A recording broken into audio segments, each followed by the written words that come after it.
Storm's coming, and it's coming fast. Trending on Twitter and everywhere else. Sharknado! Yeah, we thought our Twitter feed wouldn't crash tonight. You guys? But we were wrong. Just can't sit back and watch this. Word of mouth spread and people started tuning in. How to survive a Sharknado. A feeding frenzy, I tell you, over Sharknado 2. It's happening again. We have that southerly shark wind. Look out, New York, a Sharknado is coming your way. I gotta get a chainsaw. So why has Sharknado become such a cultural phenomenon? Everyone wants it. I think sharks! Sharknado 2 went through the ratings roof last night. Sharks are invading social media, setting the Twitterverse on fire. Really, with 3.9 million people watching the Syfy channel, you think they might sit down with you? We now resume our regularly scheduled programming.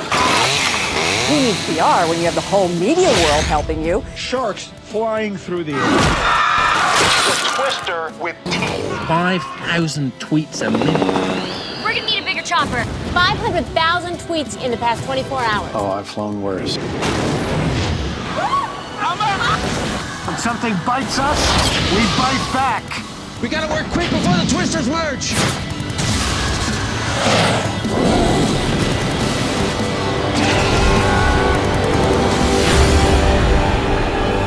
Shark!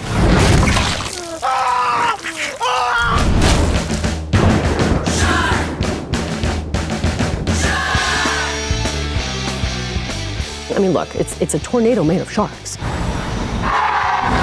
That seems pretty dangerous. It is the Super Bowl of B film. It's cheesy done just right. Oh, hell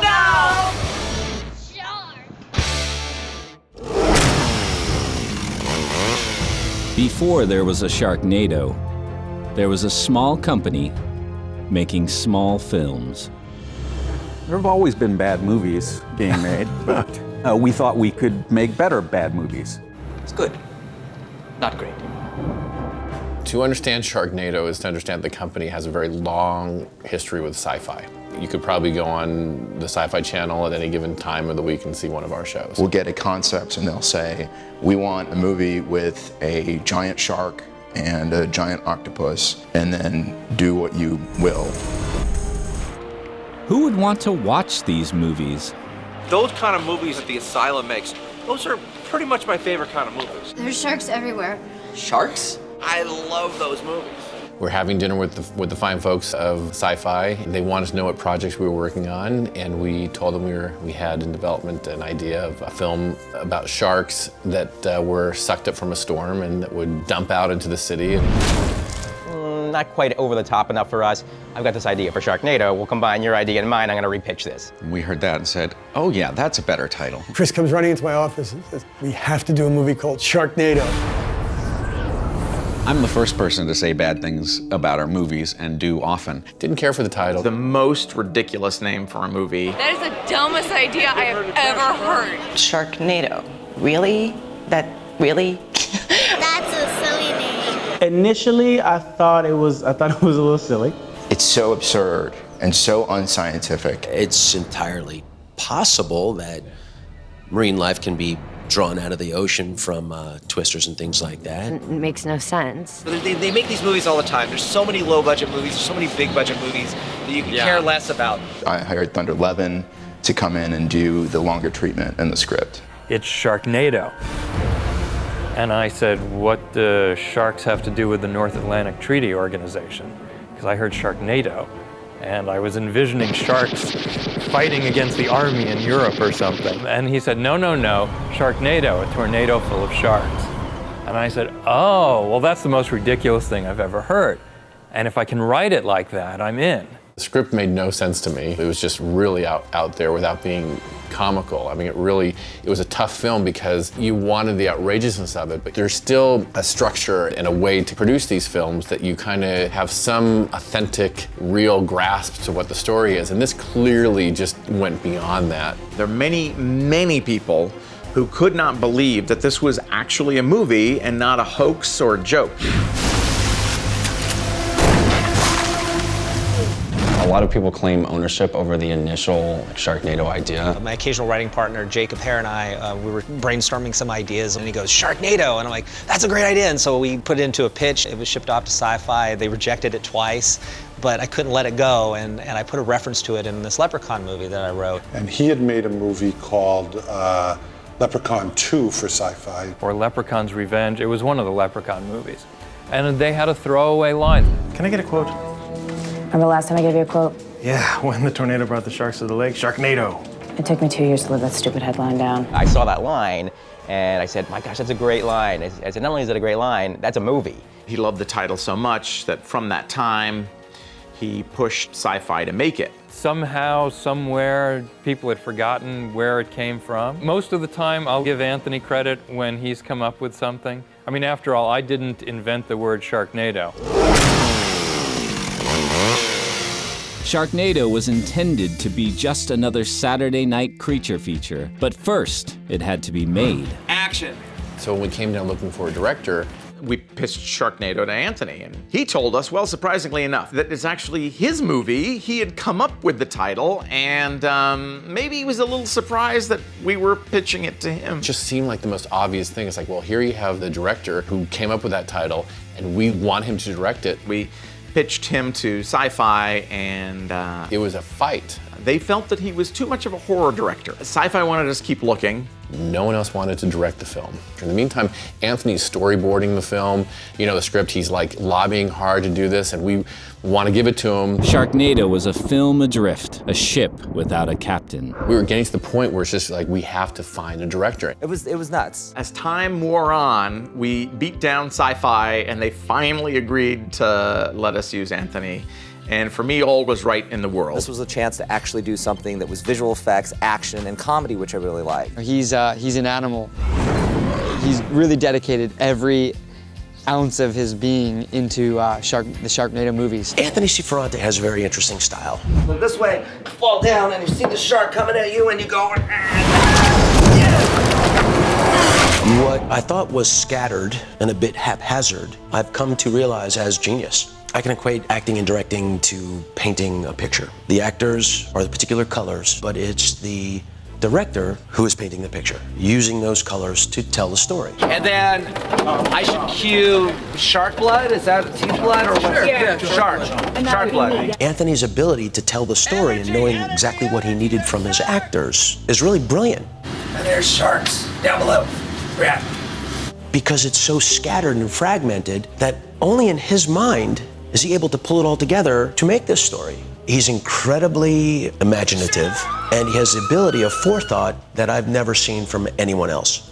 He can see the movie in its entirety while we're shooting it. I don't know what happened. I think everybody must be stoned out there. I just think... Smoke some weed and watch Sharknado, man. America. The Empire gave you tea, civilization, and the English language. And you respond with Sharknado. One of our first big challenges was finding a cast for a movie that had sharks flying around in the sky. Everyone we asked turned it down. How the hell am I going to get somebody to do this movie? We're okay with some crazy titles. It could be, you know, career suicide. It was just a little bit too much to ask for some actors to do to their careers. It's such a crazy concept, and these bigger name actors are like, what did you say? Like somebody thought you misspoke. So I called David Latt, our producer, and said, we have to change the title of this movie, at least for casting purposes. And he goes, why? I said, because I can't get anybody to read past page 1. We talked about it internally, and we came up with actually another name, and the name was Dark Skies. Pretty much within a week of changing it to Dark Skies, we signed up Tara Reid and John Hurd, but we still couldn't get a lead. Sharknado came to me as a straight-up offer, which immediately told me that someone had probably passed on it. I read it and really wasn't so excited about the project. You know, working in a science fiction genre with a very low budget doesn't really lend itself to James Cameron type visual effects. About halfway through the script, there were so many holes that were left to be filled by these visual effects. I just didn't have a tremendous amount of confidence in it, especially when I read the scene where there was a shark that was chomping up a rope to try and eat me. Yeah, that's very tricky to pull off. And Somehow you do it. I don't know how, but it's awesome. It's a lot of duct tape and chewing gum. That's just about enough of you! I was actually, I played the lead in all the Sharknado feature films. Well, there I am there, and that's me. Can you see, are you showing a little clip now? And there and this right there, that's my favorite scene. My God, I was magnificent, wasn't I? Look at those teeth. My dental bills are extraordinary. Ian Ziering is a hero. He is an American hero. You talk to Ian, he's very honest about why he took the role. The story I've heard firsthand that Ian's wife almost literally kicked him out the door and said, you have to go get some work, go make this movie. I told my wife that they want to start shooting this in less than a week. They're scrambling, and I could see why. The script really leaves a lot to be desired. I just didn't think it would be the right career move. Ian Ziering was part of one of the most successful television shows in history. Now he was being offered scripts like Sharknado. Dark Skies. She looked at me with my daughter Penna in her belly still and Mia in her arms and said, you need to go to work. And it was true. As an actor, I received my health care coverage from my unions. And when the baby on the way, I realized that my wife was right. No longer was I in this for myself. I was now not just a husband, but I was also a provider. And dad is a job where you can't fail. So you do whatever it takes to be successful. I realized, gosh, crap, I'm gonna have to take one for the team. And as that resonated, I continued reading to the point where I saw the obligatory scene where Finn jumps into the air with the chainsaw into the belly of the shark. I was like, oh my God, and I'm reading, and then I see that he chainsaws his way out from the belly of the shark. And I thought, well, that's pretty badass. Okay, all right, maybe this won't be so bad. And I called my agent and I said, all right, I'll do it. Who better to kill sharks with a chainsaw? You have Steve Sanders playing Finn Shepard was cool. Need a lift? Glad to see you. Finally, a natural disaster that makes Aquaman useful.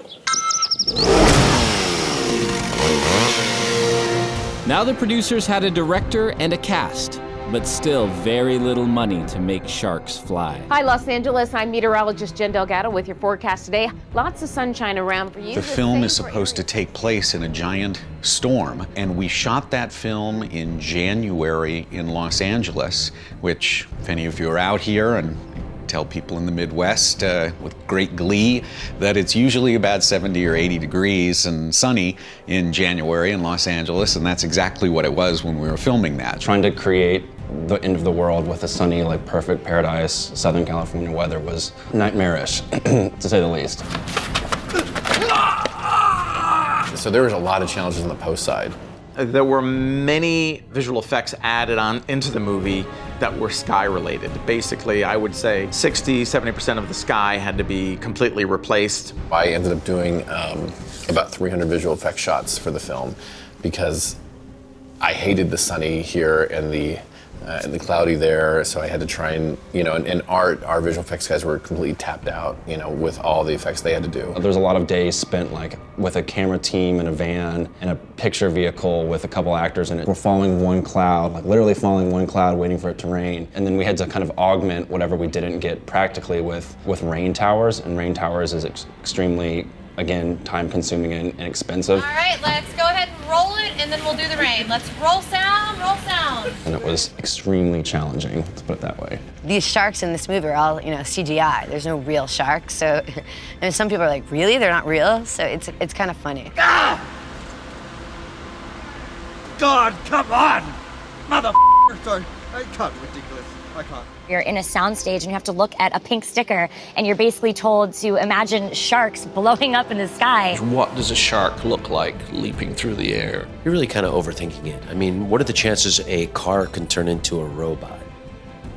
So it needs to look really good. I mean, as good as we can make it. I mean, some of the other sharks, we only ever see them in the background, so they don't need to have quite as much work put into them. Studying the footage of the great white sharks leaping out of the water, hunting seals. It's really getting all the detail in the mouth and the teeth and around the eyes and making that so that it all moves properly and the gills move and everything can be as realistic as we can get it. You really don't know what the outcome of this film is going to be till they edit it with the sharks in. So we have, I have no idea what it's going to look like until the end. We were flooding the streets. I think that was one of the bigger rewrites in the script, is deciding what level of water and when it would start, because initially it's just flooded throughout, and you'd have things floating in CG water and some cases real water, and if we use stock shots, that water had to match the level. There's a scene where April, Tara Reid's character, is in her house in Beverly Hills, and the house is flooded. And even when I read the script, I thought, how are we going to do this? And what they did is they found an empty swimming pool in a park, and they built the set inside the swimming pool. They had to flood the inside of the deep end, and the water was freezing cold that night.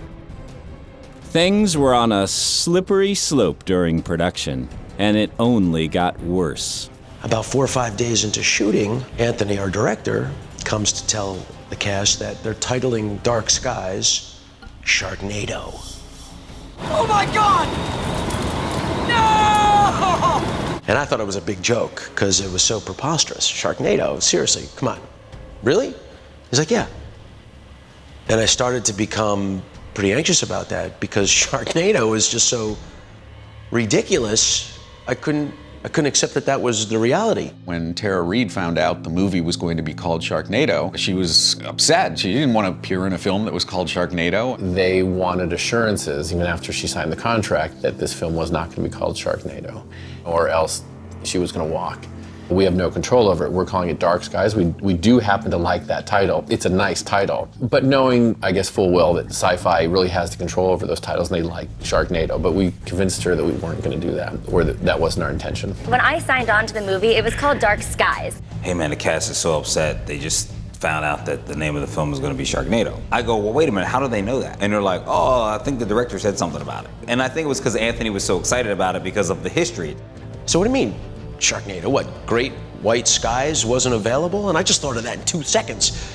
They came up with Sharknado, and it says, yeah, Sharknado. So I'm just gonna need a minute. I gotta use the bathroom. I ran into the bathroom. He called his agent and was like, you gotta get me out of this. I am never gonna work again. They're gonna call it Sharknado. The working title was just that, a working title. They're gonna release this under the name Sharknado.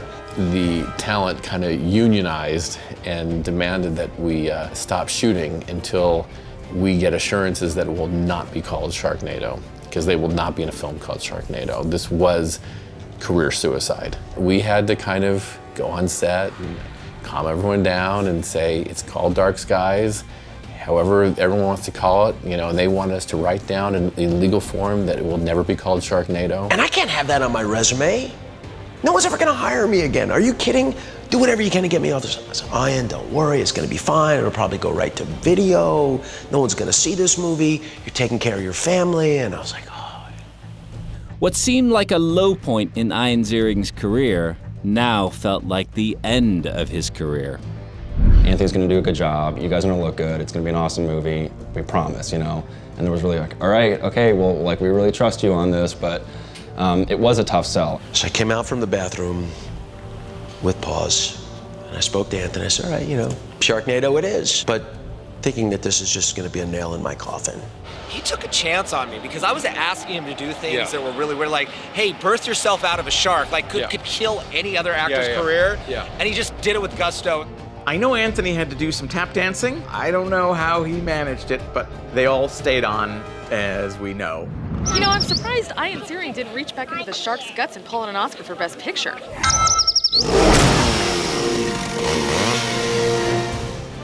The movie no one wanted to direct and no one wanted to be in was finally complete. July 14th, 2013, 8 o'clock at night, Syfy aired Sharknado. In every other one of the films we'd done for Syfy, I think they premiered on Saturday nights. That was their, original movie night. And this one, it was either a Wednesday or a Thursday, I don't remember which, and we thought, kiss of death, nobody's gonna watch this, they're not even gonna know to look for it. Syfy likes us to live tweet on these shows. My wife sees me with my iPad watching the movie and keep going back and forth, and she sees me hesitate, and she's like, why aren't you tweeting? And I'm like, I can't. I don't know what's going on, but everything's moving like this. And it's so freaking me out that everything's moving really fast, and I'm convinced that I broke something. My wife comes to me and says, you need to check Twitter. Something is happening with Syfy and something called a Sharknado. Everyone was sort of checking Twitter, and it kind of filtered in that things were kind of popping on Twitter. I jumped on Twitter and I looked at what was happening, and of course I immediately rushed to the television and started emailing my colleagues. Something happened. And I looked and I saw the Twitter account blowing up. At its peak, more than 5,000 #Sharknado tweets per minute. We hit the right time, the right place. This doesn't happen to people like me. I saw my phone literally alerting itself to battery death. I looked, I had 75 text messages, I had 100 phone calls, I had like 50 emails. And as I stopped to read some of the tweets or text messages, found out the response to Sharknado was completely opposite of what I had thought the reactions would be. It was wildly successful. It was a Sharknado. It was just the most surreal night of my life. The ratings initially were not that strong, but the social media aspect was amazing. For whatever reason, because it was a slow news day, you had all these huge stars tweeting about it. An American cultural phenomenon. It became a topic of conversation. I kept seeing celebrity after celebrity tweeting about it. Mia Farrow tweeting about it? Like that was really weird to me. Whoa, is that really Mia Farrow? Talk about Sharknado. There was such hoopla about this. First time I worked with a young Mia Farrow was on a movie called Hurricane, 1977. Absolutely terrible film. But working with her, oh my God, there's no telling what she's going to do or say. I was like, oh my gosh, this is something. When Sharknado came out, I was, first of all, I was very excited about it, and I knew about it. And then I saw it, and it surpassed and exceeded any expectations that I had. We had no idea it was going to blow up like it did. When we woke up that morning, there was nothing different about that morning, but the world had changed a little bit. The underdog film no one believed in was real and had actually changed the world. I remember the morning I came into the show and everyone was talking about Sharknado, and it's the ultimate example of the way we watch TV these days. We don't just watch it, we have to tweet along with it, and then it becomes this cultural phenomenon. This was a situation where people were actually commenting on and cracking on and snarking on the movie in real time. It was on Good Morning America and like every news station. The big news story to come out of all of this is not that it got great ratings, because we all know tweets do not equal good ratings. It's that the Twitter buzz around Sharknado surpassed even The Red Wedding, which was the biggest Game of Thrones episode of the season. Hold on, is this really our Sharknado? I wasn't even in town, I was in Mexico on vacation, and I got this phone call. They're like, can you believe what's going on? I'm like, what? What's happening? They're like, Sharknado got over 1 million hits on Twitter. I'm like, what? The next day, we came into the office and there was so much media and coverage that was happening in the news, and then it felt like everyone felt obligated to cover Sharknado as a story. Everyone's talking about Sharknado. Morning shows start talking about it. Jimmy Kimmel had done a riff on it. Major newspapers, New York Times and Washington Post. The Weather Channel had a couple riffs on it. Top networks, cable news shows. It was something they couldn't ignore. People wanted to interview anybody. They're like, hey, you're the janitor. You clean up the asylum. Can you give us any inside information on Sharknado? So I mentioned it on the air and I said, Sharknado, what? Tornado made out of sharks? Like, what else could it be? It has to be a tornado made out of sharks.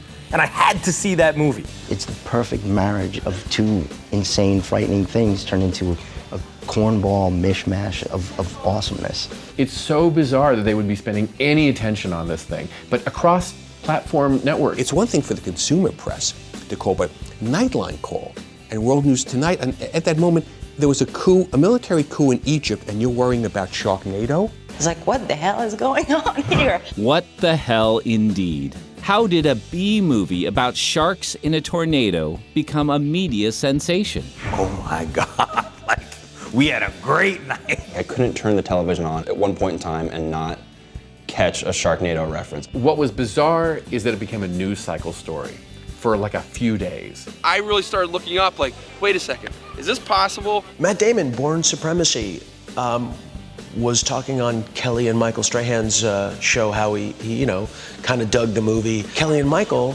did a little parody of Sharknado 1 for their Halloween episode. Out of the ocean and then hurls them onto land. What's the matter, Gilman? You're not buying it? No, I don't buy it. Here we go again. Mike, help me out here. I can't hold him anymore. What do you want to bite me for, man, huh? You want to bite? I'll show you a bite. Oh, man. Baby, we're in the eye of the storm. There's something fishy going on out there. I think. Robert De Niro. We're gonna need a bigger boat. I think they're gone. What do you think? Think again. They'll be back. Everybody is captivated by this crazy cockamamie movie. I'm just waiting for like someone to come by and go, just kidding. This is all a joke. But the ultimate, prank. Right. I think everyone in the world has heard about Sharknado. Who hasn't heard of Sharknado? I actually watched it when it originally premiered. Everyone's emailing me about it. Then I went on to Twitter and saw sort of all the excitement that was happening. You're seeing all these celebrities from Damon Lindelof, Judah Friedlander, Mia Farrow. This isn't exactly Gone with the Wind. No. But we're not trying to be Gone with the Wind. That's why it's so It really became one celebrity trying to outdo another celebrity with the next line that they could come up with. Even Red Cross Oklahoma took to Twitter with, if it were to happen, it would be in Oklahoma. Why? Because we're tough like that. It was going beyond just fanboys. I think we're just all stunned that we did something right. A social media blockbuster in a summer full of flops. Sharknado just blew up Twitter. Sharknado was so tweetable. It resulted in it being a trending topic in 7 different places at one point. The whole reason I knew what was happening was because of Twitter. In fact, Chrissy Teigen, one of the girls I work with a lot on Sports Illustrated, she was the one who was tweeting the most about it, and I was reading everything she was saying. It was like watching the movie, except not. Lady Gaga, with the 150 zillion followers on Twitter, said her guilty pleasure is Sharknado. It's sad to say, I've never gotten more response to anything in my 20-something-year career at the Today Show than Sharknado. I watched Sharknado, the first one. I live tweeted it. It was super fun. I love using social media. It's definitely about connecting with the fans and you're interacting with them, especially on Twitter. Everybody's on Facebook, everybody's on Twitter, everybody's on Instagram. Somebody will tweet about it, and then somebody will retweet that, and then somebody will post something on YouTube, and then it'll just grow from there. Once I started getting the sense of what people were saying, I turned on the TV like everybody else. When a middle-aged white man is aware of something on Twitter, you know it's a sensation. You tell me, is this a great line or a terrible line? Number 1, sharks. I never saw that coming. Sharknado's huge with social media. It has reached all angles of life. Athletes are watching it, other movie stars are watching it. It has become basically pop culture communication. And if you're not watching Sharknado, we're sort of like, oh, well, what are you watching? Because platforms like Reddit, like Twitter, etc. exist, there is this live, real-time, co-watching experience that can happen. It's very much out there and crazy and something that you would want to share with your friends or people you know. Everyone is connected. So the fact that we can all share this international experience together online is pretty special. You know, like social media has allowed you to interact with the creators, with the fans, with the network, being able to tell a network what you want to see in a new Sharknado movie. This is about every single person having a platform to make their opinion important. What we were able to do is to deliver a product that satiated this huge desire for this kind of entertainment. So much so, the excitement was so profound that it spilled over into mainstream entertainment. And it becomes an active event. You're not just sitting back on your couch. You're not a couch potato. It's an event, a social event. If it weren't for Twitter, none of us would be here right now. We wouldn't be doing this interview. It became part of the American zeitgeist. I get great satisfaction out of the fact that I'm sure every person we asked to star in this film that turned us down was kicking themselves the day after it premiered. People are more interested in the fact that I worked on Sharknado than worked with Tom Cruise or anyone else for that matter. But never expected it to come to this kind of level. And I'd love to be able to sit here and say, oh yes, we knew this was genius. There's no way not to have been surprised by the way Sharknado has taken off. I mean, who could have expected that from this little, low-budget B Syfy Channel movie? It was a title that just sort of grabbed you, it was something that you couldn't ignore. What is this? Let's take a look at this. I think it is bold enough to say, guys, we're not taking it seriously either. This is a fun movie, and what separates this from every other genre is that everyone's in on the joke except the actors. Storm's coming and it's coming fast. Get home safe, everybody. At the end of the day, it's about understanding and species coming together and understanding one another and hope. I'm surprised it took so long for people to think up this idea. No one thinks of Sharknado till when, 2013 or something? How often do we see an original idea in Hollywood? Creativity is a little lacking nowadays. Like, there's so many remakes and retell this story and blah, blah, blah, blah. And it's like, where are the original stories? Where's the people that, you know, kind of eat, sleep, and live this thing that's like coming up with these new and innovative ideas? I've never drank or done drugs, but it may or may not have something to do with that. It was the best title in the world. It's the most silliest, ridiculous concept in the world. They had great casting and timing. People were ready to embrace something like this. Sharknado! You need moments of levity. You need to be able to kick back, have a beer, and be like, I'm gonna watch some fools get eaten by a Sharknado. It's just a movie for people to escape. What I really liked is the fact that my college-age kids and I both thought it was hilarious. Yeah. So that's what was fun. It wasn't anything that was offensive. It was just funny. Times are tough, and people need a laugh, and it makes you laugh. It does. It's just funny stuff. It's just a cool thing, and it's one of those things, you know, to be part of something this big in pop culture is special. It's written well, and especially for what it is. It's a perfect formula of being just serious enough, but also campy, and there are a collection of moments in these movies that, as a person watching this, go, yes! It falls on Anthony Ciferante. He knows the recipe and he will not give you the ingredient. So the recipe for Sharknado, 2 parts tornado, 1 part Iron Ziering's face, 1 part amputation, 2 parts chainsaw, 17 parts shark. That's the formula. The right cast, the right creature, the right disaster, those are the essential elements. I think with Sharknado, sharks in particular are something that people fear. So there's a little bit of that internal fear going all the way back to Jaws. But Sharknado accomplished something that major motion picture studios pray for. They spend hundreds of millions of dollars to accomplish what Sharknado has done. You know, just before we go any further, in my periphery, I see this shark, and I find it a bit disconcerting. So, if you don't mind, I'm just gonna deal with it. It's much better. Yeah, I feel much better. I don't have a chainsaw in my hands. I don't like to be surrounded by sharks. Forget BC, forget AD. Welcome to the year 1 AS, after Sharknado. Ladies and gentlemen, as we make our final ascent, we're expecting to hit a little bit of turbulence. We're almost home. Are you okay? It's happening again. Once you've changed the world, how do you do it again?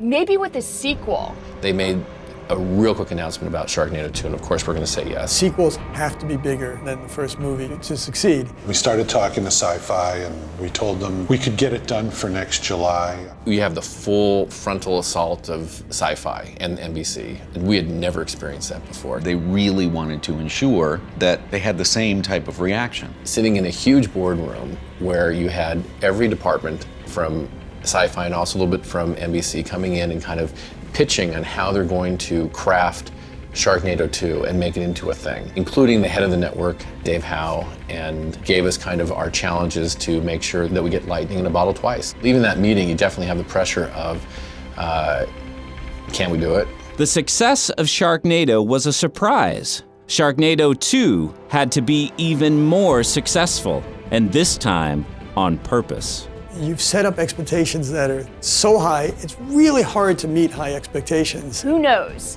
Sharknado may have just been a one-trick pony. What are we going to do to keep this going? Producers just released the script today. Take a look. That's it right there. Shark Left Tornado 2. Part 2. We had to figure out what we're going to do to say, hey, this isn't just what you saw last year. This is something more. The way we keep it alive is we make it bigger, better, more outrageous, a little bit off-center, new characters, new situations, new gags. When you start with something outrageous, you don't really have a ceiling. The secret of battling sharks is you gotta have your weapons and just go for it. There had been a lot of awareness raised by Sharknado 1. Whenever a deadly weather pattern combines with a man-eating creature, Tara and I will be there to stop it. When you come off of something like Sharknado 1 with all of that excitement and media attention, everyone's going to tune in at the beginning of Sharknado 2 to see what it is. And you can't disappoint those people. So we made sure especially the beginning of the film was great.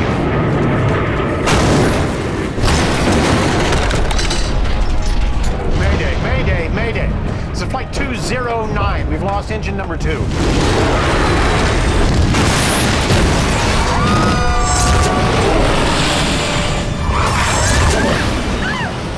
Sharknado 2, it was one of the things I sort of fought hard. I'm like, we're gonna cut Tara Reid's arm off. With that, and everyone was like, you're crazy. We're not gonna, I'm like, yeah, we're gonna do that, and we're gonna give her like a saw on her arm. We're gonna go all Tarantino, Rodriguez on this. We have to. Sharknado 2, as good as the first, only better. Sharknado 2 had a bigger budget, but not that much bigger. Big part of my job is the finance and making sure we have the money to make these films. That has been the biggest challenge. The money issue is a big pressure issue. This company has always been able to make its movies on cash flow, that the money that comes in for the crappy movie we made 6 months ago is paying for today's crappy movie. And we knew that pressure was on to make sure that it was the best film we could. It's a ridiculous challenge to make one of these movies. I don't think people take into account how hard these movies are to make. In Sharknado, you're doing like a whole movie in like 3 weeks or less. 14 days for Sharknado 2. Yeah, so it's like, it's non-stop action, and you have to use your ingenuity, you gotta make stuff up on the spot, and the other thing is, everyone has to 100% know their lines. And be ready to mix it up and improvise on the spot. The difference in Sharknado 2 is that the network got involved in a more significant way. Syfy is based in New York City, and their absolute bottom line was this has to take place in New York. To succeed, every element of the film had to be bigger and better. Sharknado 2, we filmed in New York City, and that was a bit of a different experience. It was a bit of a bigger movie now. Thunder's a real New Yorker, so he understood the geography of Manhattan in a way that was really beneficial to the story. The city plays a bigger role in this one than Los Angeles did. This is New York. The other great thing about Thunder is that he'll tell you, just leave me alone, I'll come back in a week and I'll have the ending. Sharks, there's supposed to be sharks in this one? Yeah. My perspective is small town. A lot of my movies are written in small towns, so Sharknado was like the first big city thing. Yeah. But I still think that... Well, New York is an interesting city, because it's a big city, but it also is kind of like a small town. Filming in New York is difficult logistically. It's expensive. We were in over our head with what we were facing with in New York. The thing about New York, it's beautiful, it's wonderful, people are great. We had a great time, and I would shoot there in a heartbeat. It's just really expensive, and when you have no money, it's just very difficult. We try to stay under the radar as much as possible, but with Sharknado 2, that was not possible because Syfy and their press machine wanted to announce everything. The press present in all locations, if not all, at least some. Fans tried to see what was going on. People tried to leak things on the internet. Reporters wanted to know what was happening. I don't think we've ever had so much attention on one of our films before. And they wanted to shout it out to the world, where I just wanted to kind of close all the doors, lock it, and just shoot our little movie. There's just hundreds of people with their iPhones and wanting a piece of the magic of Sharknado. Absolute feeding frenzy, no pun intended. And so all of our normal tricks for saving money went out the window because you can't hide when, a press release comes out to tell everyone where you are. That certainly increased the costs of the film, and, the stakes were high. We knew we had to top the first one. All eyes were on Sharknado 2. Now they had a location, but what about the cast? Everyone wanted to be in Sharknado 2. Everyone wanted to come and be eaten. The first thing we went to was the celebrities that tweeted about it and talked about it. We decided that we would do more cameos. William Shatner. We had asked him to be in the opening scene, which is just sort of an homage to the episode of Twilight Zone that he was in. We thought it'd be great to have him as a cameo in that scene. And his response was, Sharknado? That's Sharknado.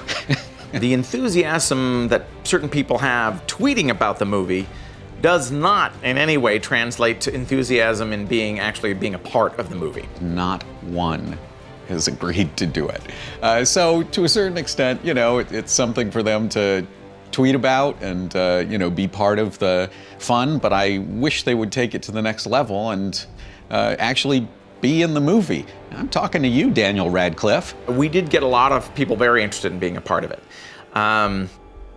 Not Mia Farrow. I'm really wondering if she did make that tweet after.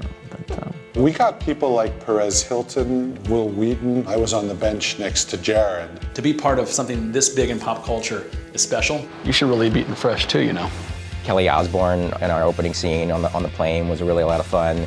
Mark McGrath made a great teammate for Ian Ziering. In some cases, we had a role that was written and we said, oh, this would be great for this person.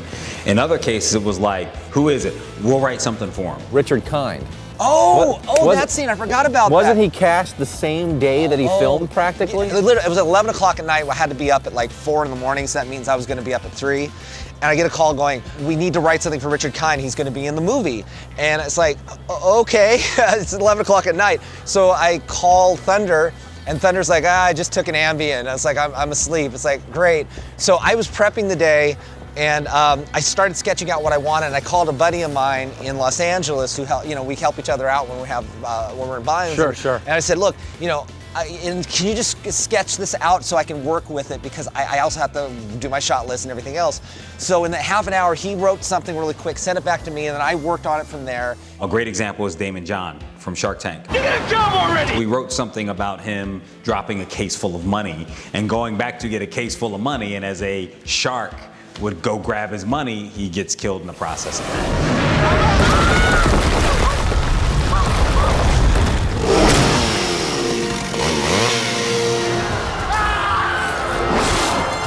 Even though the special effects might be cheesy, you see the ambition, the drive, and the passion, and the love that goes behind the making of these movies. And I think that's something that the fans are responding to. We've done many VFX movies, but never one that required so much reliance on visual effects and post-production than this one. Working out how to film flooded streets on New York when you've got a parked car, a parked taxi on the side of the road. We're flooding New York. We're in New York. You can't flood New York. Yes, we can. This is Sharknado 2. That was one of the big things in New York. Even if you close down the area, say we've closed off this side of the street, there's people everywhere. We had about 15 paparazzi on the set every day. Okay, there's paparazzi over that side of the street. You're gonna have to put the camera here and look up at the sky so that we don't see them over there, To have that kind of community feel, like people really welcoming you into their neighborhood, because everybody knows, like, as much as you may want somebody shooting in your neighborhood, you don't,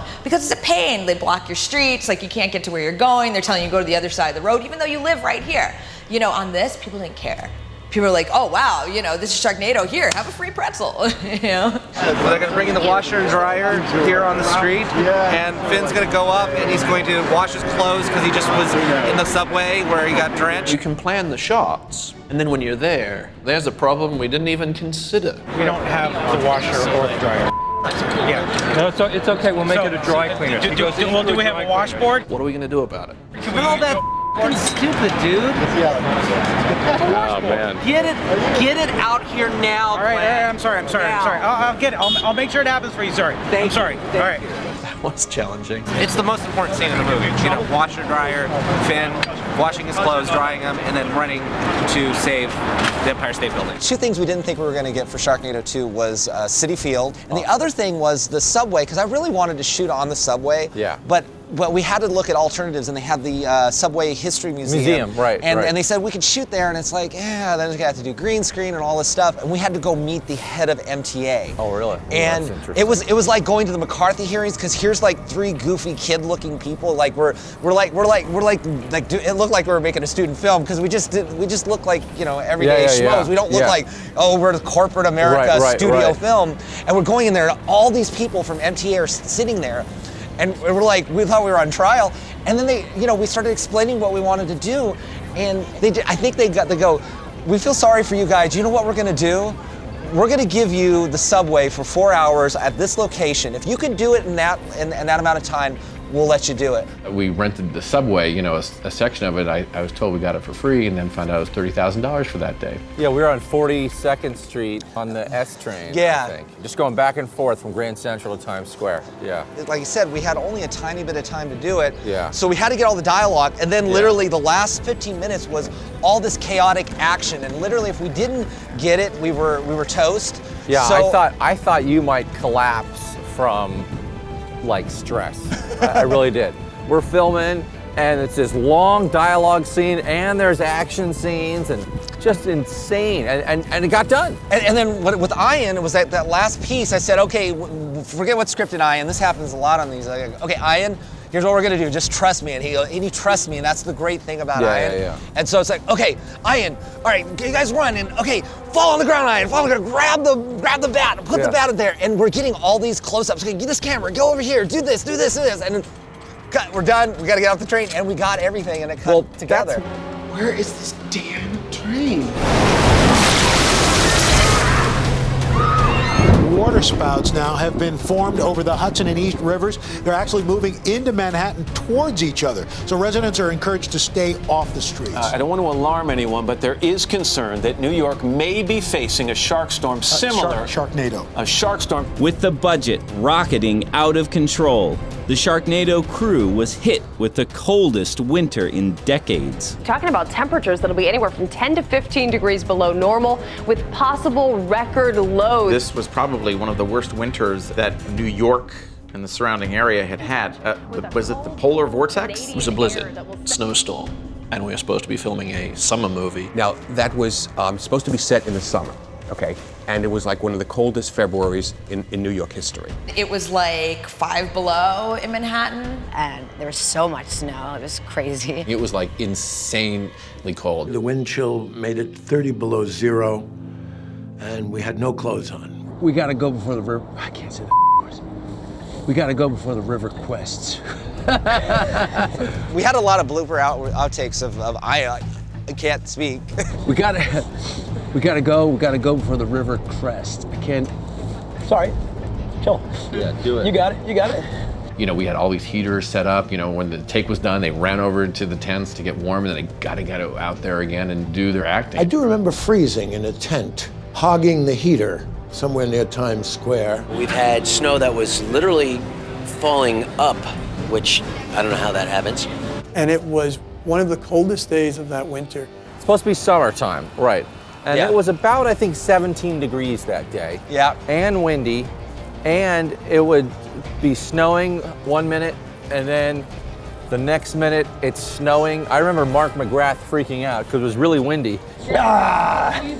It's cold. Snow flurries and white everywhere. We were filming at the baseball stadium, and we had to get them to clean off the snow from all the seats where the people were sitting. The field was covered in snow, and you're trying to make it seem like it's summertime. We had to explain why there was ice and snow everywhere. So you just have to go with it. You have to be flexible. That's one of the beauties of these movies. You're flexible, and you're just saying, okay, that's part of the fun of this movie. I think it was actually Syfy that said, look, you know, just embrace the weather. So whatever happens, it's summer, but it's the Sharknado. And it's just, okay, that's what happens during a Sharknado in New York.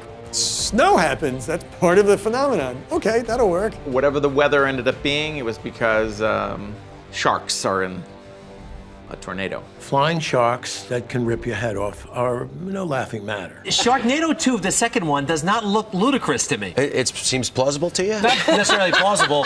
I consider Sharknado 2 to be the most important film ever made about climate change.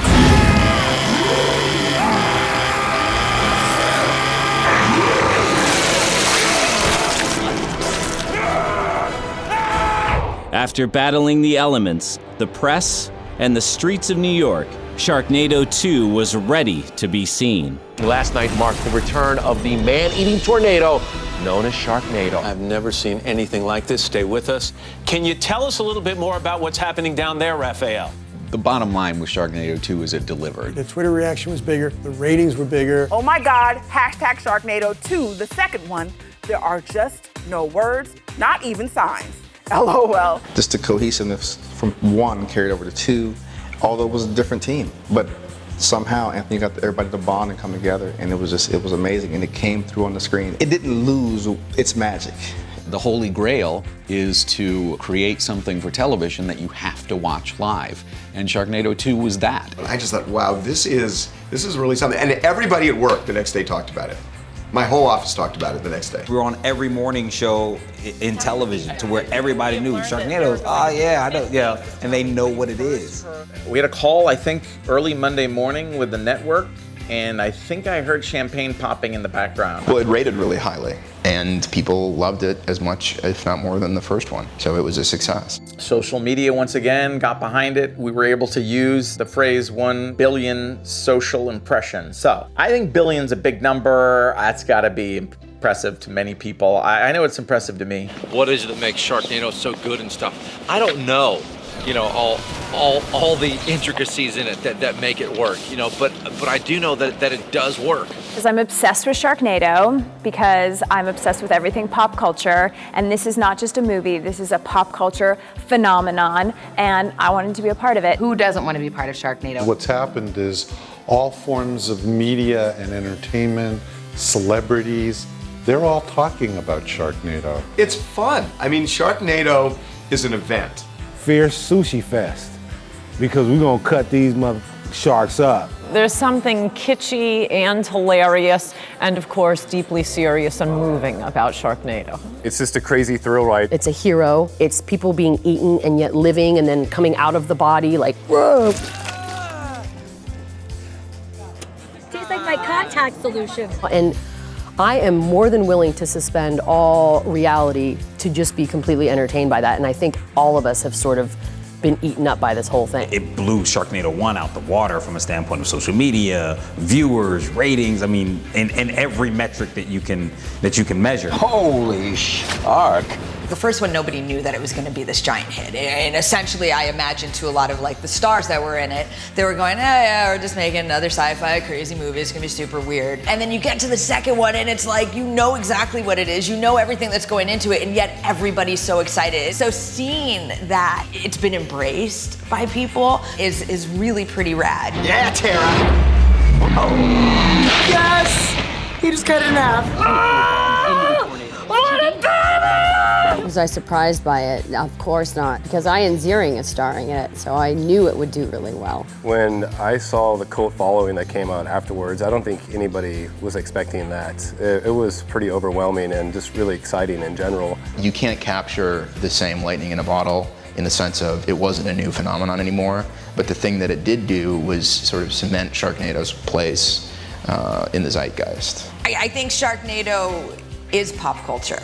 I think if you were gonna have a pop culture convention, the banner would be a shark and Finn coming out of it with a chainsaw. It's Starbucks latte. You know, it's basically, you know, it's got its own entertaining, over-the-top style. At the same time, it's sweet, it's delicious, and it's caffeinated. It takes usually 20 years for things to hit cult status, where they're corny and they're weird, but then all of a sudden they're ultimately super, super cool. And this hit it overnight. But had the little movie people loved sold out? This time we had actual products being integrated in the movie itself. One of the most well-known is Jared from Subway actually being in the movie. The fact that I was eating a Subway sandwich on the subway, and it would happen to be a tuna sub, no less, of course, and the shark swims right by. Because of the social media aspects, we, together with Syfy, and started working on getting licensed products, such as our very first t-shirt, which I wore proudly today. Then all other kinds of licensees started being interested. We've done lunch boxes, book bags, cups, hats, a Halloween costume, an online video game, an online slot machine, and coming this year, we actually have a real slot machine going to be in casinos around the world. I was very impressed that there was a Sharknado toy. So I have not gotten my 12-inch Ian Ziering doll yet. I do have one from 90210. I don't know, I can add a chainsaw to it and maybe, you know, kind of do a 2-for-1. It's been incredibly fun. People just have a good time with what you've done, but no one's fooling themselves. We're all making different movies now, and we're all kind of doing what keeps the asylum young and vital and relevant to us. This is just more of an exercise of making fun films, and it's not necessarily an example of how to make a financially successful film, because it's our money. We actually make the movies for less than we think we'll be able to get for them. The studios don't do that. We're films made to order. Which seems to make a whole lot of sense, right? I mean, We've never lost money. say that again. We have never lost money. That's and amazing. And we don't do porn. And you've been going like 17 years now. Yeah. So we're reinvesting into these movies. We don't see necessarily big profit. We get to not fire people, which is nice. We're struggling to make that money break even in a lot of ways and to do the next thing. Sharknado is a Goliath. It is a huge part of pop culture, and I'm just glad to be a part of it now. Just think, like 20 years from now, my kids are gonna be looking at Sharknado stuff like, hey, my dad is, you know, kind of like we were looking at Star Wars stuff coming up. I think Sharknado is gonna be around for a long time, and a lot of people are gonna be able to have some fun with it. This is the franchise that will never die. Now Sharknado had become a franchise. It was Syfy's biggest original film and the most tweeted movie in history. Where does it go from there? How do you top unprecedented success? The Sharknado franchise is uncharted territory for everybody. So if it ends at 3 or 4, it ends. If it goes into weird directions like a musical, Sharknado the musical. Oh my God. It's being done. Really? It's being done. Well, I'm playing the dad. I don't know. But we're just not gonna turn those opportunities away. I think we're gonna take them one at a time. Each iteration has to top the previous one, because at some point you'll run into just a wall of, well, it was the same as the last film. It really wasn't that exciting. It didn't bring anything new to the table. So we always have to up the ante, and I'm always putting my foot on the gas pedal to do that. We're still, I think, all pinching ourselves. We can't believe what this turned out to be. I found that the movie has transcended genres. All types of people watch Sharknado. This is a yearly event that people look forward to. They have all summer to talk about their experience. They've got all winter to get excited for what's coming next. So it builds over the year. We didn't spend $50 million promoting Sharknado to drone it into people's head to program them into watching it. They saw it, they thought it was hilarious, and they watched it. Sharknado, this franchise really goes for the smarter, more educated, computer-savvy person, I think. Now, we understand that Sharknado 3 is already in the works. Is that? Yeah. That's true. So is this a different storm or is it the same storm? A lot of people have been asking that, and that's a great question. It's both. It's the same storm and it is a different storm, and that's kind of what makes it Sharknado. It doesn't really stop. There was the anticipation leading up to, say, Sharknado 3, and when is it going to start filming, and who's going to be in it. And now, while we have the production, okay, who's going to be the cameos? What's it going to be about? Where's it going to shoot? Kids, do you guys have some questions about Sharknado? No. Not really.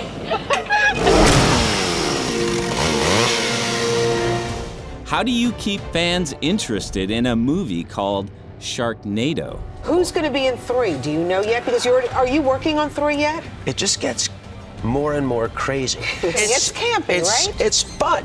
It's a completely different genre. Everyone talks about how our films are campy and over the top, and all of these things are true, but we don't go into them trying to make a campy, over the top film. And just for and giggles, what does this look like? You're stopping. I am stopping. Look, do you see any of this? How does that look in your frame? That actually looked good. We should have just ran it with the stopping because that would have worked for the bits. Just move out the hair and then stop and do the line. Like you can see the overhang. You see it in your... Yeah.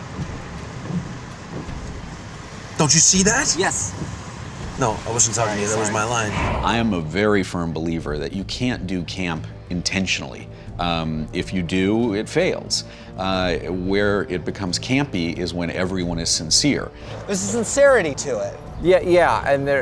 Earnestness. Yeah. David Latt has a mantra that I adopted as my mantra throughout the development process. Sharknado is not a comedy. Don't say it. Jump the shark.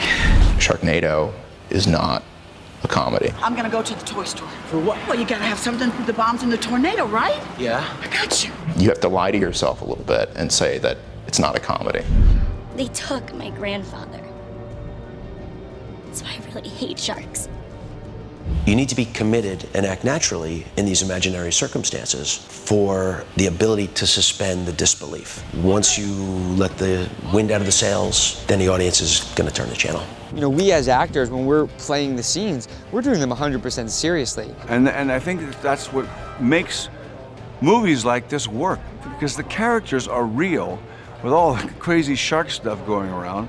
We're playing it real, and if we play it real, the audience will play it for real. The most sincere moments are actually the funniest, because it's the concept that on its core is ridiculous, but everyone who's involved in the production can't let on. To pull off a movie like this, it takes hard work, you know, and it takes creativity, and it takes planning, and it takes everyone really working those extra hours. And that kind of energy, I think, comes out in the films. Well, it's impossible to replicate the form of camp that Sharknado represents, because it's a genre of its own. And the only other movies that would fit in that genre are more Sharknado movies. At the end of the day, we're successful because of our fans. The science fiction fans are the best fans in the world. They are.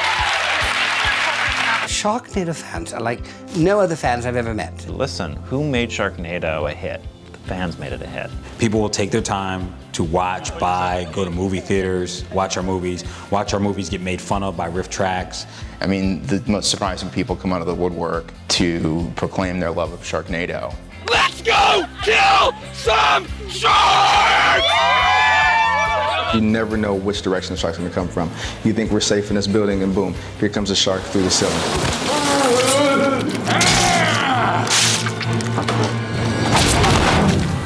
And I believe that's what keeps the superfan going. What the fans are taking away from it is just the sense of silliness. You know, it's like they know that they're in the joke. They watch it to laugh at the movie. What you see on camera is what we were intended to put on camera. It looks exactly like we wanted it to. That's what the movie's supposed to be. So the people who get that and understand what we were trying to go for love it. And it's just a total disconnect from reality for them. It's a strong fan base, and I mean, I never realized that the phenomenon that would be going on with Sharknado, but you know, people are addicted to it. The core fan base, I think, is the same. The people who love these kind of B, schlocky, crazy movies, those are our core fan base. They love it. But now it's crossed over. Not only do we have fans, we have equally rabid haters who are really fans who just love you and are mad that we didn't put them in the movie. The haters love the haters that love to hate the love. What can I say? It's Sharknado. Thanks, Obama. This is out of control. We got sharks flying around here. The fans are very supportive. When they find something that they like, they'll come up and tell you. They'll also come up and tell you when they don't like something, too. Fortunate for me, I've been a part of projects that have touched people in a positive way, so it's always been very nice, and I'm always very flattered when someone comes and says hello and tells me they watch 90210 still, or the Sharknado movies. You know, as an actor, this is really some of the give back that just makes it all really so fun and worthwhile to know people are enjoying what you're doing. Action! Sharknado 3, Tybee Island. I'm not sure if this is working.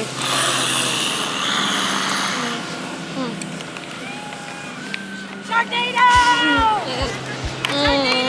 I'm done. So the fans really are so important. There's like 6 or 7 that are prominently featured on the Google search results of people who have huge, visible, colorful Sharknado tattoos. That's just insane to me to think about.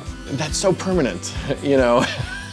It just says that this film has so much meaning in their lives, hopefully joyful meaning in their lives, that they want to celebrate that by putting that on their body. I wonder if there is a kind of connection between the legalization of marijuana and the success of Sharknado. Personally, I've never seen a shark smoke a joint. Personally. Like, we go to Comic-Con and there are literally Sharknado costumes now, where people are walking around and like one girl had her hair where it looked like a tornado and there were sharks hanging all out of her hair. We came up with this crazy concept and idea, but at the end of the day, they've taken it to a place we never thought that it would go. It's like the little engine that could. And the reason it could is because our fans lifted it up higher and higher and higher, and who knows where it's gonna stop. I hate all these bandwagon fans watching Sharknado on TV who didn't even read the book first. What is it that will make Sharknado 3 successful? Not in my wildest imaginations did I ever think that we'd be working on our third movie, talking about our fourth, fifth, sixth. I never thought for a second it would create a summer franchise. How are they going to top what they did? See, that's the big question, but you guys, this movie is so much fun. I mean, Iron's back, Tara's back. The original one was like a 6 on the volume scale. And you crank it up to 20. That is Sharknado 3. Here we are on the third. In Sharknado 3, we struggled early on because it was a tough task, the top two, but I think we got there. You have to grow and you have to make it bigger, and it's always where I was afraid it's going to fly a little too high. People expect more, but we really have the same resources, and because you expect more, it's almost like we have less resources because we have to do more with them. But they always find a way to top it and just make every situation 10 times more insane. How do we possibly top the outrageous gags? I mean, that's the most difficult thing, is just sitting there and thinking of ways in which you can outdo the previous iterations without spiraling into like this farcical nonsense. There's a lot of stuff that doesn't make sense. Just the physics of the Sharknado and the propane bombs. But there's a kind of a grounded sort of action movie logic in the midst of all of it. So that's what we try to preserve. I would describe Sharknado 3 as a fun, fierce sushi fest.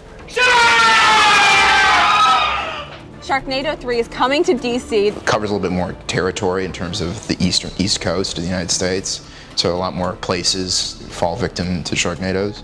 The other thing that's amazing to me is how little prepared it seems every city is. After the devastation in New York and then the devastation in LA, you would think that planet Earth would be better prepared for the next Sharknado, and yet we continue to forget the lessons of the past. New footage is from the Smithsonian when the Sharknado first touched down on the nation's capital. We have the tape, but I do have to warn you, this is graphic. Sharknado 3, when we shot the first part of this, I felt like I was on a big budget picture. Universal treated us like kings. Everything was top notch. We had a soundstage, a real actual soundstage to work within, and we had a crew that built some unbelievable sets. The progression has really been a testament to the success of the Sharknado franchise. First 2 weeks of that production, it was going smooth like butter.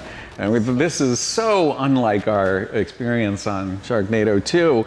Everything's perfect, nothing could possibly go wrong. But no Sharknado film is made easily, and success brings new challenges. Sharknado 3, I mean, it's hot over there. It's under siege. Members of the crew taking a big bite out of production. They went on strike today, and E.T. was on the scene. We've gone union before. We have no problem with union. Some shows allow for it on the budget, some don't. Just 2 weeks ago, E.T. was on the set of the film, codenamed Vortex 3. No word yet from producers The Asylum. I think it was on day one. The first day in Los Angeles, we got a call that certain members of the union had shown up on the set before anybody started working. And they told all of their members that they couldn't work, which we understood. But they also coerced the non-union crew into not working by telling them that they would never be able to join the union in the future. For myself, I had no problem. I'm a member of SHAG, the Shark Actors Guild, and I had my contract signed and we were fine. We still make low-budget films. So as big as Sharknado is, we're not handing out $1 million contracts to every actor that wants to be in our film. The thing that was most difficult on the actors was that they had worked with this crew for 2 weeks before that point and suddenly weren't working with this crew anymore that they'd had rapport with. You know, to walk through the line and get yelled at by the same people that you thought were your friends too is difficult as well, you know, for those couple that thought that was a necessary way to go, you know, about doing business. It's just so sad that it was about something that had nothing to do with this movie, and the people who were hurt were the people that were in the biggest position to be hurt. These people lost their jobs, not because they were fired or anything like that, just because of these circumstances. And I know that that had an effect on the, you know, the cohesion of the project. It was a different film after. And I think the Sharknado series is in a tricky situation because it's a household name, everybody knows it, so they assume that there's money there. The success of Sharknado is not a financial success. I mean, both of the films have done well, they've been profitable, but you know, I don't go home and bathe in a tub of money. Sometimes I do, but it's pennies. All of our shows are low enough where it doesn't really cause a lot of bells and whistles to the unions because there's nothing to get out of these things. I mean, you know, it's a very limited margin of nothing. I'm a big believer in fairness, you know, and union films, I'm all for them, and I'll, you know, wish I could be working on them, you know, I'd love to be making that money. We will still shoot films with union and be a supporter of unions and a supporter of labor and make these films. This whole thing was Alice in Wonderland. I mean, it was just the Looking Glass, it was horrible. But the show had to go on. The film's gonna get made, and the audience is never gonna know where something, you know, was done with a replacement crew or whatever the case may be, and the film is a blast. And at the end of the day, we finished the film. Let's go show them what it means to be a hero. Yeah! Let's go kill some sharks! We have learned that there are going to be 50 celebrity cameos in Sharknado 3. From 1 to 2, you're looking at it, what are the gags? You know, how is it gonna be, you know, the gags are gonna be top each other. From 2 to 3, it's not only about the gags, but more so it's about who in the cameo side is gonna show up. I mean, there's so many cameos in Sharknado 3, it's insane. Woody Allen is in 3. Daniel Radcliffe's in there. It's probably gonna have 40 star-named cameos in it.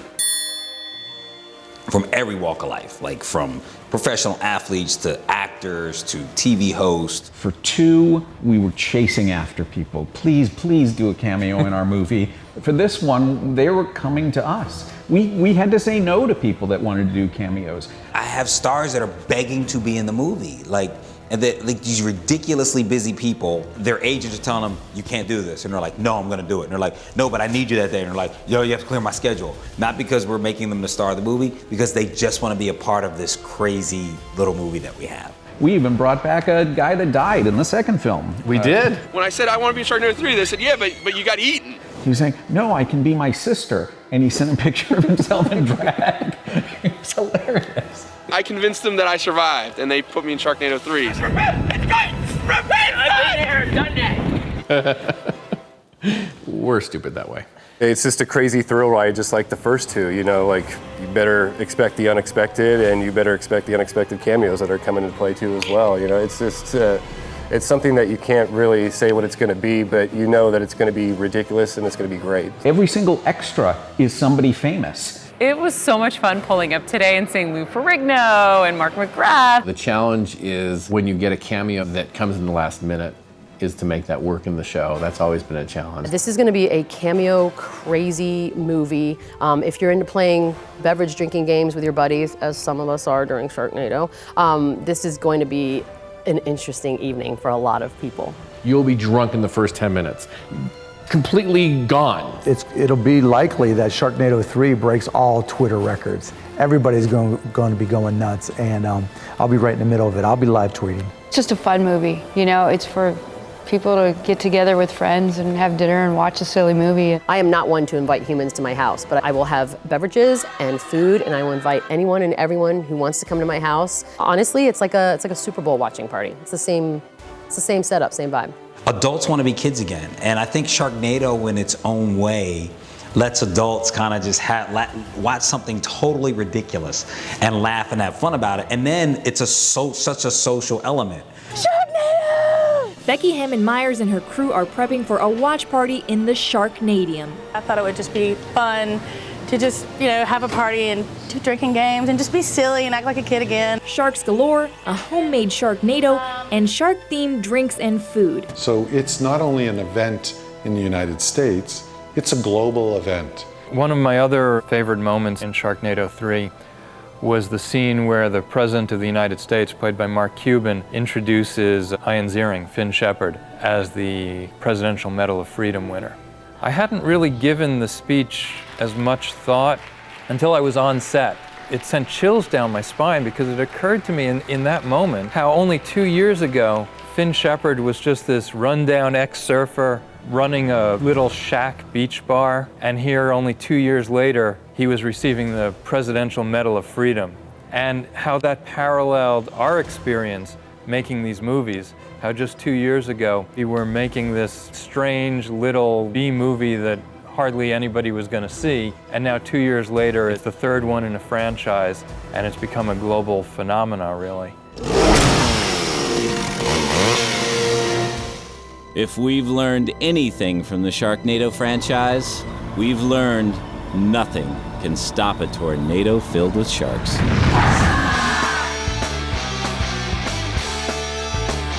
Sharknado 3, get your chopsticks ready. You're gonna see this big spectacle movie. You're gonna see things you've never seen before, and it's gonna blow you away. This is a certain something that has caught on and become bigger than what it was ever intended to be. Nice, quiet. And the fans don't have a second to catch their breath. These movies never stop. They're just throwing everything at the screen. Sounds great. It's a tornado with sharks. Tornado, sharks come. You really haven't heard of it? Has she heard about it? No. You never know what's gonna happen in a Sharknado. They always find a way to top it and just make every situation 10 times more insane. Well, there wouldn't be a third if it wasn't a phenomenon. Yeah. That's for sure. The purest, most magically absurd action movie possible. My wife never misses an opportunity to tell me I told you so. And I'll give it to her. I'm like, yeah, honey, you know what? You were right. And thank God I married you for a partner because it's working out. It's working out pretty good.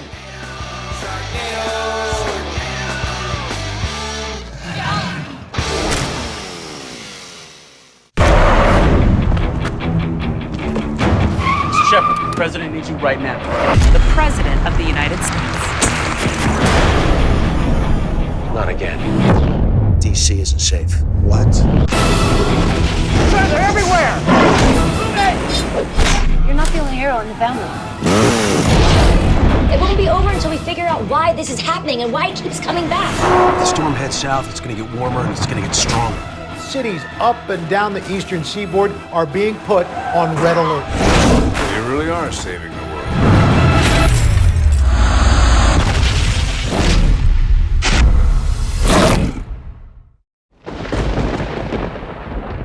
Is there anyone specific I'd love to see eaten by a shark? I would like to be eaten with Brad Pitt or by Brad Pitt. Either way is fine.